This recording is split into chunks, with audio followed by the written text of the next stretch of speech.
Coach, talking about that intangible asset of just seeing that special something. Here in Florida, we know all about Tim Tebow and the great player that he is. A lot of these so-called computer draft experts, so-called experts, don't think he's much of a prospect. As a guy who's an NFL Hall of Famer, played on a Super Bowl winner, coached a Super Bowl winner, what do you think about Tim Tebow's prospects well, Raj, as a quarterback? You got to understand the reason I'm sitting here is I'm not coaching, but I mean, and I really don't have any desire to coach, but I would draft Tim Tebow, and he's a great, he has two qualities you can't coach.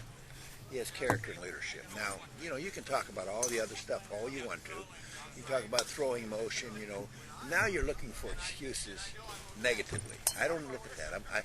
Is the glass is either half full or half empty. I think in his case, I think it's about almost all full. And I think that if there is negatives, there's nothing that you can't work out with him. But I don't see any negatives. I really don't. I don't see what they see when they talk about Sam Bradford. I don't see what they see when they talk about Clausen.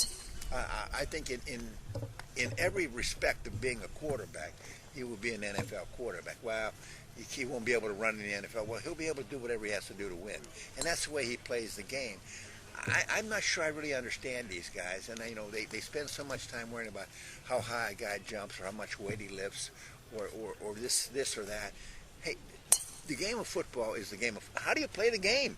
That's the only criteria you can measure a man by.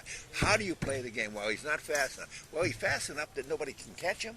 And Walter Payton wasn't fast enough either, but nobody caught him.